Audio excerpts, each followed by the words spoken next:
বন্ধুরা, মিষ্টি কুমড়া ভাজি তো অনেকভাবেই খেয়েছেন। এভাবে কি কখনো খাইছেন? একবার হলেও খেয়ে দেখবেন। আজকে মিষ্টি কুমড়া ভাজি রান্না করব, আর এই যে কলমি শাক আলু দিয়ে শুটকি দিয়ে রান্না করব আজকে এরই রান্না।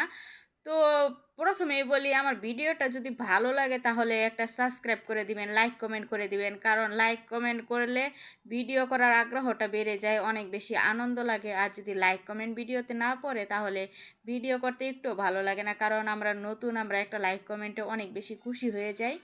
আর যাই হোক, বকবকানি বাদ দিয়ে রান্না করা শুরু করে দেই। তো মিষ্টি কুমড়ার জন্য প্রথমে আমি কড়াইয়ে দিয়ে দিছি তেল, তারপরে দিয়ে দিছি পেঁয়াজ কাঁচামরিচ দিয়া একটু নাড়াচাড়া করে, তারপরে দিয়ে দিছি হলুদের গুঁড়া আর পরিমাণ মতো লবণ দিয়া একটু নাড়াচাড়া করে এই যে মিষ্টি কুমড়াগুলো দিয়ে দিলাম। আর এই যে এটাই হচ্ছে সিক্রেট, এই যে একটু চিনি দিয়ে দিলাম।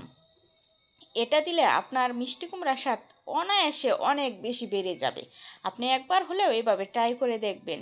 মিষ্টি কুমড়ার মাঝখানে একটু চিনি দিবেন, একদম এত বেশিও দিবেন না, আবার কমও দিবেন না। মানে কম হলেও সমস্যা নেই, কিন্তু বেশি দিতে গেলে আবার ভালো লাগবে না এটা জিনিসটা। অল্প করে দিবেন চিনি, দেখবেন দারুণ মজা লাগে খাইতে। এভাবে একবার হলেও দেখবেন। এই চিনিটা দেওয়ার কারণে কিন্তু তেলটাও ছেড়ে দেয়, তারপরে অনেক বেশি মজা লাগে, একটা ঘ্রাণও আসে। ঠিক আছে, এভাবে একবার ট্রাই করে দেখবেন। মিষ্টি কুমড়ার স্বাদ দ্বিগুণ বাড়া দেয় অল্প একটু চিনি।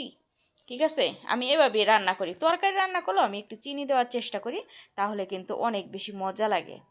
এইভাবেই খাই আমি সবসময়। আপনারাও একবার ট্রাই করে দেখতে পারেন যদি ভালো লাগে। তবে যার যার পছন্দ এক এক রকম, সবার তো আর একরকম পছন্দ না। সবার পছন্দ যদি এক হইতো তাহলে সব মানুষ একই হয়ে যেত। তো এই যে দেখেন, আমার ভাজিটা হয়ে গেছে। বক বক করতে করতে আপনার সাথে কথা বলতে বলতে আমাদের ভাজিটা শেষ। এখন আমি তরকারি রান্না বসায় দেবো। তরকারি রান্না করার জন্য আমি বাটা মশলাটা দিয়ে দিছি। বাটা মশলার মধ্যে ছিল আপনার, যেহেতু শুটকি রান্না করব, রসুন, তারপরে পেঁয়াজ কাঁচামরিচ এইগুলো দিছি। আদা রসুন দিই নেই, শুটকির তরকারিতে আমি আদা রসুন দিই না, শুধু পেঁয়াজ কাঁচামরিচ আর রসুন।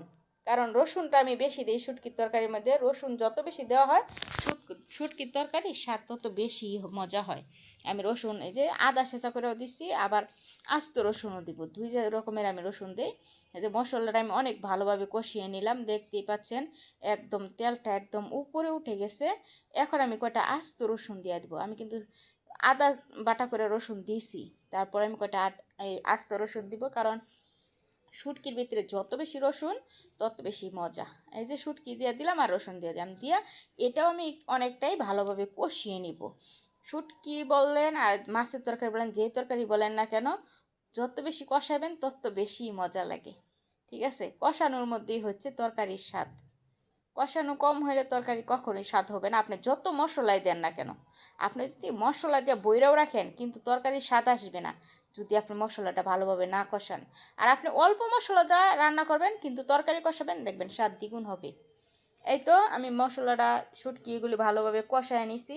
নেওয়ার পরে যে কলমি শাক ছোটো ছোটো করে আলু কেটে দিয়ে দিছি শুটকি দিয়ে রান্না করার জন্য। একটা আলু দিছি আর কি, না তো খালি কলমি শাক তো অল্প হয়ে যাবে, এ কারণে একটা আলু দিলাম, তরকারিটাও একটু ভালো লাগবো। এ কারণে এ তো আমি ভালোভাবে এটাকে আমি সুন্দর করে কষায় নিব। কষায় নিয়ে তারপরে আমি পরিমাণ মতো পানি দেব। ভালোভাবে ডাইকা দিয়ে সুন্দরভাবে কষাবো। যেহেতু আমি কলমি শাকের ডাঁটাগুলো নিছি যাতে একদম নরম হয়, ওইভাবে আমি কলমি শাকের ডাঁটা নিছি। ডাঁটা নিলে আমি একদম আর কি আগা ডাগাগুলি নিছি, গুঁড়াগুলি নিয়ে নেয়, নরমগুলি দেখে দেখে নিছি। এই তো আমি এখন পরিমাণ মতো পানি দিয়ে দিব, দিয়ে এটাকে রান্না করে নেব। কষানো শেষ আমার, কষায় টষায় হেরা পানি দিয়ে দিচ্ছি এখন পরিমাণ মতো। এই পরিমাণ মতো পানি দিয়েই এখন রান্না করে নেব। তো এই যে দেখছেন, তরকারিটা আমার অনেকটাই হয়ে গেছে প্রায়, আর একটু হবে। এটার মধ্যে আজকে আমি কিছুই দিব না, জিরা গুঁড়া না, ধনিয়ার পাতা না, কারণ শুটকির তরকারির মধ্যে আমি এসব কিছু দিই না। শুটকির তরকারি রসুনই যথেষ্ট, আর অন্য কিছু লাগে না আমার কাছে। কোনো বাটা, অন্য কোনো বেশি মশলা না, কাঁচামরিচ পেঁয়াজ রসুন এইগুলি দিয়েই যথেষ্ট, তাছাড়া আর কিছু লাগে না। এইগুলি